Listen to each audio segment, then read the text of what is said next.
Texto de Gênesis, capítulo número 8.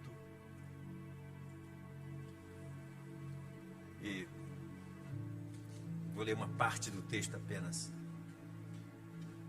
A partir do verso 6 diz assim a palavra de Deus: ao cabo de 40 dias, abriu Noé a janela que fizera na arca, e soltou um corvo, o qual, tendo saído, ia e voltava, até que se secaram as águas de sobre a terra.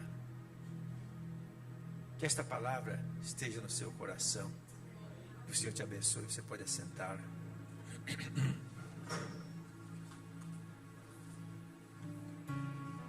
A parábola mais conhecida no mundo, eu creio, é a parábola do filho pródigo. Talvez ela seja mais conhecida, ela tenha ganho muito entrada, muita acessibilidade, foi muito aceita no mundo, pelo fato de se tratar de uma luta pessoal de um jovem. A parábola fala de um jovem em crise, aquelas crises de adolescentes que o coloca sob dois pontos equidistantes, porém para ele iguais, e que ele tem que escolher um dos dois, sendo esta escolha em geral a que vai prevalecer ou lhe acompanhar por toda a vida. Muitas vezes é o destino que ele está escolhendo, o povo chama de destino. De modo que, você olhando bem para o filho pródigo, para a figura dele, você percebe uma luta interior, antes dele falar com o pai, ou quando ele está falando com o pai que queria parte da riqueza, da herança para ir embora. Você percebe que ele está lutando entre a estabilidade do lar, ele tinha um lar estável, e um mundo sem lei que ele não conhecia, mas que estava se abrindo diante dele agora. Ele luta entre a segurança familiar que ele teve até aí, e um mundo daqui para frente desestruturado, sem parâmetros, sem lei. Ele vai para um mundo sem lei, saindo de um lar estruturado. De um lado ele tem no seu lar a proteção do pai, mas agora ele vai para a instabilidade das amizades, dos possíveis amigos, só Deus sabe quem ele vai encontrar por aí. Ele, na verdade, está em luta entre a mesa farta e a miséria lá fora. Entre a mansão e a pocilga. Esta é a luta dele. O texto fala de corvos, na verdade um corvo. Só entrou um corvo na arca com a sua esposa. Porque os animais imundos, Deus mandou que entrasse apenas um par, um de cada, né? Os outros limpos eram 7 pares que entravam. Esse único corvo foi usado por Noé. Os corvos são muito inteligentes. A gente pensa que os animais não têm inteligência. A gente não imagina. Eles são capazes de esconder o seu alimento para enganar o seu colega de espécie, como que guardasse a comida ali, mas na verdade o esconderijo é ali. Ele tenta mostrar para o amigo que o esconderijo é no outro lugar. Mas como todos eles são inteligentes, isso nem sempre funciona. Um corvo pode enganar um animal para lhe roubar a comida. Eles vivem até 17 anos em liberdade, 40 anos em cativeiro. Eles são capazes de imitar a voz humana. São muito brincalhões. Imitam o som de lobos e de raposas, quando eles estão diante de uma carcaça, eles comem carne apodrecida também. Então eles encontram uma carcaça que eles não têm força para abrir, aí eles imitam os lobos e as raposas para virem e comerem as partes principais, abrindo para que eles comam o restante. Eles usam a linguagem corporal, por exemplo, enquanto nós apontamos o dedo, o meu carro está lá fora, então ele vai apontar o bico, e com o bico ele está apontando o dedo para apontar algum objeto para o colega. E se adaptam facilmente aos seus habitats, montanhas, nevadas, desertos, florestas, ele habita em qualquer lugar. E comem, em geral, peixes, carne, sementes, frutas, carne podre e lixo. A arca ficou durante 150 dias vogando na água. Choveu durante 40 dias e, ao todo, eles ficaram presos até que as águas se secassem durante 150 dias, é dito no texto.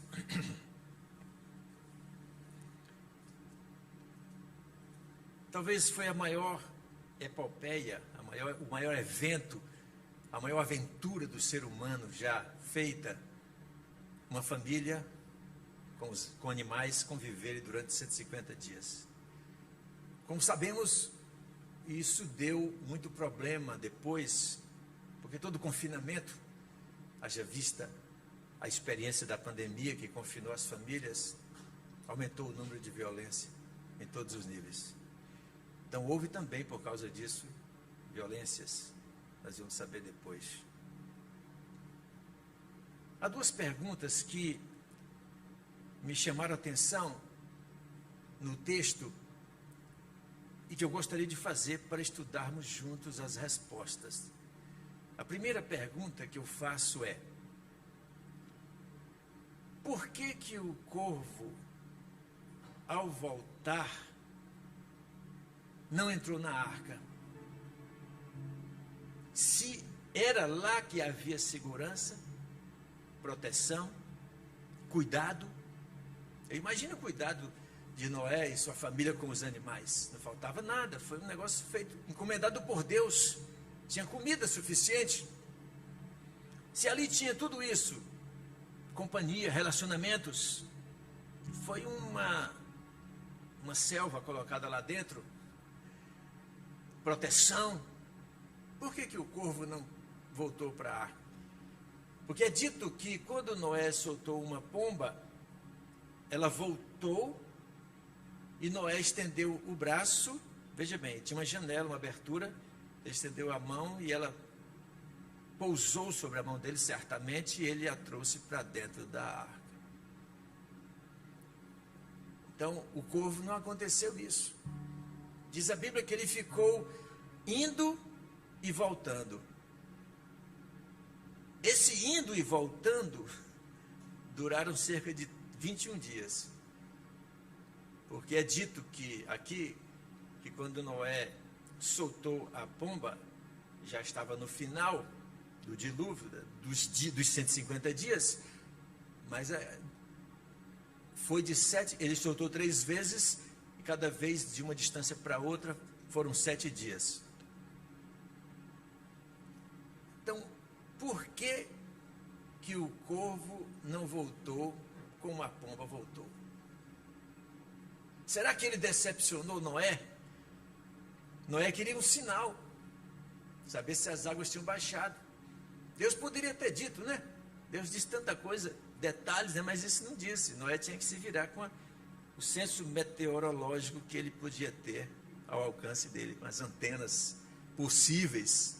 Então, era um corvo. Eu penso que, de certo modo, Noé queria mais detalhes do corvo. Por que que o corvo não veio aqui para Noé? Visto que Noé não podia sair mais do que um braço da arca. Me impressiona. Mas eu acho que o corvo, após 150 dias, apesar de ser um animal inteligente e sendo capaz de durar 40 anos em cativeiro, ele não estava mais afim da arca. Isso é o que eu penso. A arca já não representava mais para ele um lugar excelente, uma proteção. Fim do dilúvio, acabou a crise, acabou. Então vamos para outra. Ele não estava mais afim de tê-la, de voltar a um lugar que lhe aprisionasse. Afinal, ele ficara ali por circunstâncias. Ele não ficou ali porque ele era obediente. Não ficou ali porque ele quis, ele foi levado. Mas era circunstancial. Eu acho também que ele já não acreditava mais que aquele fosse o lugar único de salvação para ele, como fora. No momento em que ele entrou, ele foi colocado na arca, só tinha salvação na arca. Agora ele, com a sua inteligência de corvo, ele diz assim, bom, há outros lugares para se permanecer, né? Tem que ficar lá dentro, ouvindo o cachorro latir, a cobra silvar, o outro crocitar, o porco grunhir, coisas assim. Mas era o lugar de Deus, afinal. A arca fora para ele um abrigo, apenas um abrigo na tempestade. Agora, ele, diante de um oceano, diante de um universo de liberdade, ele devia pensar, desprezando a segurança, a estabilidade da arca, a proteção, ele menosprezou. Isso aí ocorre com muita gente. A gente valoriza muito as pessoas que nos chegam na hora em que estamos em crise. Essas pessoas, elas se tornam especiais para nós naquele momento. Mas é comum que também as esqueçamos e as desprezemos. Não queiramos mais falar com ela depois que passa a doença, depois que você saiu do hospital, depois que você passou a crise econômica, que você recebeu aquela ajuda. Então você não liga muito. Você diz, tem outros amigos agora, é outra realidade. Agora ele escolhe a liberdade da corrupção. Só tem corrupção lá fora. Corrupção e morte. É isso que ele escolheu. A corrupção de um mundo em decomposição se abre à sua frente. Está diante dele, se estampou um novo universo.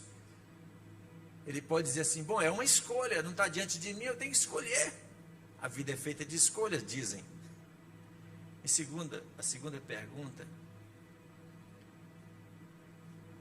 é, por que o corvo ficou 21 dias por aí em voos circulares, como está escrito no verso de número 7. Soltou Noé o corvo, o qual, tendo saído, ia e voltava. Numa versão diz que ele ficou indo e voltando. O que é que você pensa de uma pessoa que fica em círculos, indo e voltando, indo e voltando? Você que trabalha numa empresa, pastor, se um cliente da sua empresa vai e volta e não entra, mas você conhece o cliente, você vai imaginar que tem uma insegurança nele, ele não decidiu ainda, ele está querendo decidir, afinal ele está só indo e voltando, chega na calçada, pensa e volta, depois no outro dia ele aparece de novo, mas não chega a entrar. Uma pessoa que roda em círculos, ela está calculando, 21 dias calculando. Onde é que estava? Em que grau chegou a inteligência dele, né? Ele estava, o corvo, inseguro sobre abandonar ou não a arca. Tinha uma insegurança. É o que a gente pode pensar. Ele estava indeciso entre segurança e liberdade. Para onde é que eu vou? Para um lugar seguro ou para um lugar livre?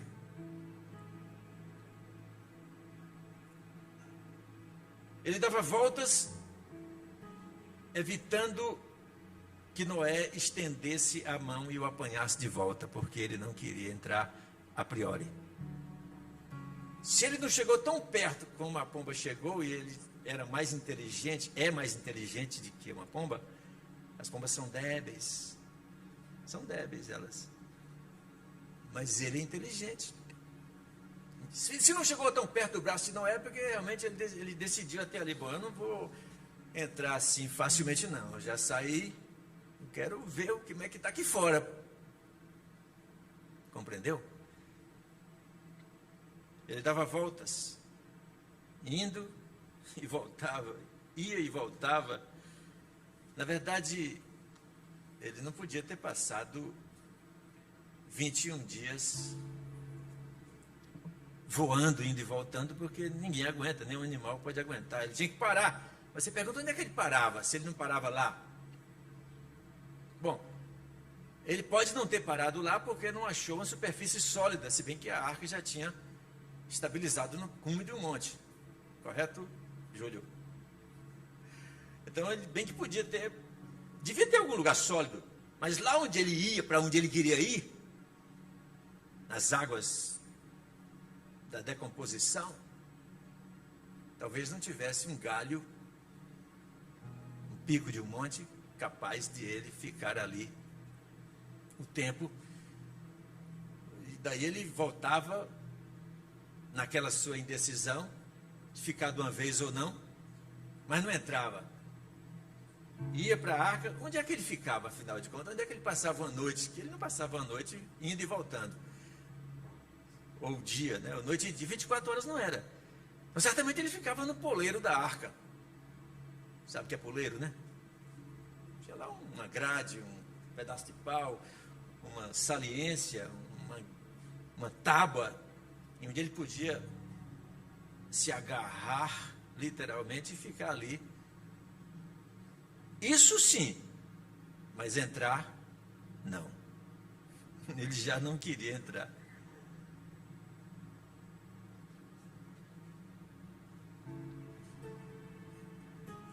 Nós todos, como crentes, nós temos por experiência própria a certeza de que a igreja é o melhor lugar do mundo para se viver. Não existe lugar mais saudável no mundo do que a igreja. Em que pesem as críticas que nós mesmos fazemos, porque nós conhecemos a igreja, afinal a igreja somos nós. Em que pese tudo isso, conquanto possa haver problemas, e há, porque onde estiver o homem, aí estará o problema. A igreja sempre foi, sempre será o melhor lugar do mundo para se estar. Não existe lugar mais bonito do que a igreja. Há cerca de pouco mais de uma hora atrás, estava todo mundo sozinho. Todos nós estávamos sós, com nossas famílias, mas individualmente fazendo alguma coisa em casa, agora à tarde, mas ninguém estava entrosado nessa comunhão santa em que agora estamos. Porque isso é que é comunhão. O pastor Júnior falou do culto online. Isso é um arremedo de culto, na verdade. A gente não pode trocar isso por uma comunhão física. A gente está nessa porque é o jeito. Fomos forçados. Mas não transmite a comunhão. Eu sei que o pastor quer ser bom e não quer dizer, na verdade, deixe de aparecer, de tentar, na verdade, que deve ser dito é isso. Deixe de tentar enganar-se a si mesmo, como se o culto online fosse a mesma dimensão psicológica, espiritual e física. Você tem abraços aqui que você gostaria de receber, se quando você recebe, você é curado, que é a igreja. Não existe beijo por telefone, nem abraço, nem emoji, que possa transmitir o que o Espírito Santo que está em você é capaz de transmitir quando você se encontra com o irmão. Você não pode traduzir isso, substituir os atos nossos impulsionados pelo Espírito Santo através de uma tela, mesmo que seja a poucos quilômetros de distância, tanto faz daqui na Suíça como daqui na Barra do Ceará. Isso, seja sincero, isso é um paliativo que a sociedade tem. Graças a Deus ainda temos. Se não tivéssemos, mas nós precisamos estar na igreja. Às vezes eu vejo que nós crentes somos corvos, ou agimos como corvos. Nós não somos corvos. Nós somos o templo do Espírito Santo. Nós somos identificados com o símbolo da paz, que é a pomba que trouxe o galinho verde de oliveira, representando a vida, chegou na terra. Mas o corvo é um animal imundo. O corvo come carne podre. O corvo, como disse, ele usa a inteligência para enganar. Olhe para as pombas. Você vai com o seu carro no estacionamento, elas não saem do meio, porque elas não têm maldade. Elas não têm inteligência para pensar que aquilo ali pode fazer mal. Isso é que é simplicidade. Nós somos considerados a esse nível. Mas corvo nós não somos. Mas alguns de nós, às vezes, agimos como se fôssemos corvos. Nós pensamos que, porque há aventuras lá fora, as cores do mundo, as cores, as imagens que o mundo traz, é para nos atrair para lá. Então a imagem que o corvo via era a que ele queria.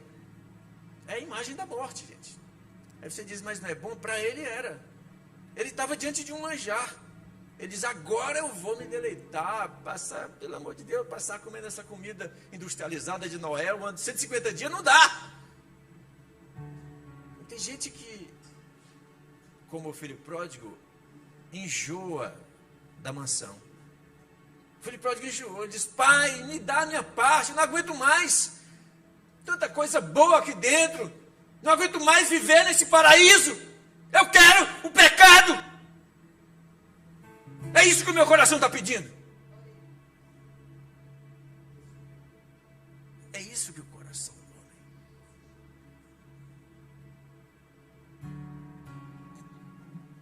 Em geral é assim. Se abusa das coisas, se enjoa. Quero mais esse mecanismo, essas reuniões, essas pessoas simples, essas considerações, esses louvores, esses tratamentos, essas pessoas que estão dispostas a visitar qualquer um, qualquer dia, qualquer hora da noite, quando está doente, estão dispostas a socorrer, estão dispostas a ajudar, dizem eu te amo, abraçam com afetividade, são sinceras essas pessoas. Eu não aguento mais isso. Eu quero a liberdade que está diante de mim.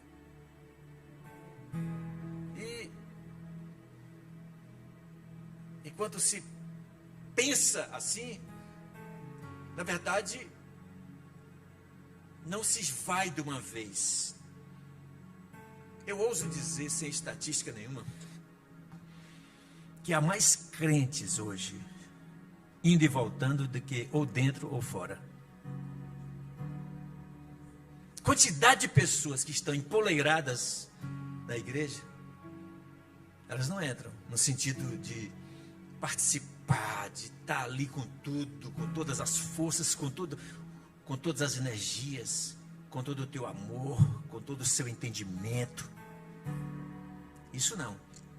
Mas elas também não vão para lá como se isso fosse bom, como se Deus se agradasse disso. Elas não vão para lá de uma vez comer aquelas carnes podres todas, até porque se elas ficarem lá, as pessoas vão achar horrível, vão chamar, vão telefonar para elas, fulano, não pode. Mas elas ficam empoleiradas. Está no puleiro da igreja. Está no puleiro. Cadê fulano? Fulano, aqui tem 50 membros. Não, estou lá dentro dos 50. Estou no puleiro, mas eu sou um hall de membros. Estou na calçada. Você gostaria de ficar na calçada do céu? É para o céu chegar lá. Aqui o seu lugar. Você não entra, é só na calçada mesmo. Se houvesse esse tipo de critério de julgamento que eu estou estabelecendo malucamente da minha cabeça, mas é de se pensar. Alguém gostaria de ficar na calçada, olhando aquela porta abrindo e fechando, entrando gente que você tanto desprezou? Nós precisamos dizer para nós mesmos, não é para o pastor. Você tem que dar satisfação ao seu pastor, claro. Mas há certas coisas que você tem que dizer para você mesmo. Você tem que dizer quem você é. Você tem que dizer o que é que você quer. Você tem que chegar lá na empresa, o pastor é gerente, e dizer, eu quero um empréstimo de 100 mil reais. Você tem que dizer, é isso que você quer? Você é cliente do banco, vai ter direito ou não? Você não pode ficar no poleiro da igreja Betfagé, Comunidade dos Santos Discípulos de Deus. Eternamente no poleiro, indo e voltando, indo e voltando, indo e voltando. Não entra e nem fica lá.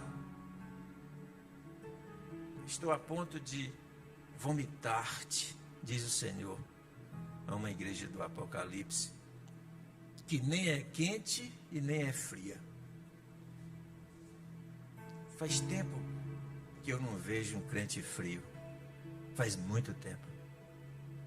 Crente frio, aquele inerte, que nada toca ele, nem louvor toca ele, nem a Santa Ceia toca ele, nem uma pregação, por mais eloquente, espiritual, toca ele.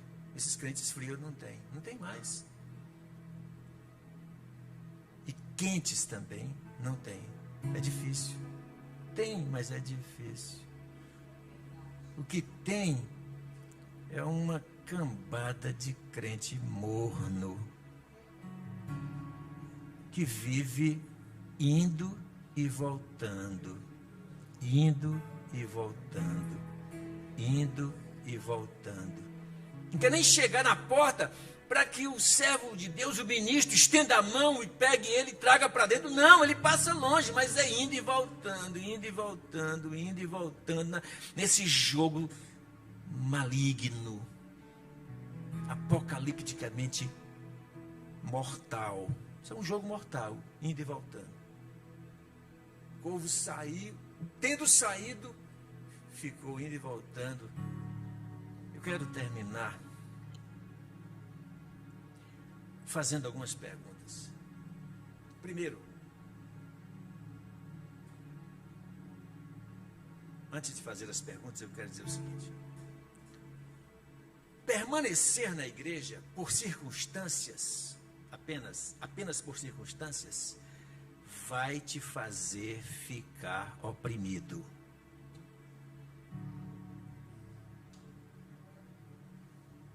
Você está na igreja por causa do namorado? Eu vou para lá porque a minha namorada é crente. Se é isso que está te movendo, só isso, Tudo bem que através disso você possa encontrar com Cristo, é outra coisa. Mas se você é um crente, não, isso vai te fazer ficar oprimido. Segundo, ficar no poleiro da igreja sem decidir entrar demonstra que algo mais forte dentro de ti está te chamando para fora. Tem algo mais forte. Você está no poleiro é porque tem algo que está chamando a tua atenção, a tua emoção, e vai te acabar levando se tu não tiveres cuidado. E terceiro, transitar entre a igreja e o mundo, indo e voltando, revela insegurança contra a tua salvação. Vai revelar insegurança. Você não sabe se é salvo. Tem horas que você vai a um retiro, passa 3 dias, quando volta, não, eu sou salvo. Agora eu sou tremendo. Eu tô com Abraão, no mesmo bairro dele, lá no céu. Agora, passa uns dias aí, como é comum, depois do retiro, passa 40 dias, a turma não faz o... Aí a turma sabe que o negócio vai esfriar mesmo, ele faz o pós-encontro, né? Aí faz encontro para dar aquela enganadinha. Não, ainda estou bem, eu estou é bom, viu? Tá vendo? É disso para ele mesmo. Mas depois aí, quando chega abril, meu Deus do céu, tem condição. Eu quero fazer algumas perguntas a você, para terminar, para que nós todos, eu e você, fiquemos preocupados. Nós temos que nos preocupar conosco, em primeiro lugar, e com o outro, o meu irmão, o adolescente que está ao meu lado, o pai de 40 anos, a mãe de 35, de 50, a avó de 50, hoje as avós têm 45 anos, já são avós. A criança que está perto de mim. O seu projeto de vida, no seu projeto de vida, você está incluindo segurança, proteção, estabilidade, fartura, como tem na casa do pai do filho pródigo, da igreja? O seu projeto de vida inclui tudo isso, toda essa coisa paradisíaca? Estou falando de segurança policial, não. Estou falando da segurança que só Deus pode dar. Segundo, você se sente bem fora da igreja o quanto se sente bem dentro dela?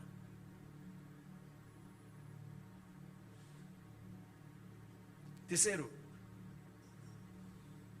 e último, primeiro livro dos Reis, capítulo 18, verso 21. Até quando você vai cochear entre dois pensamentos? Se o Senhor é Deus, segui-o. Se é Baal, seguia ele. Se o Senhor é Baal, seguia Baal. 1 Reis 18, 21. Termino dizendo o seguinte: você precisa tomar uma decisão. Você precisa tomar uma decisão. Você precisa tomar uma decisão. O pior lugar do mundo é o que mais engana a gente, que é o poleiro da igreja. Deus te abençoe e nos dê graça. Amém.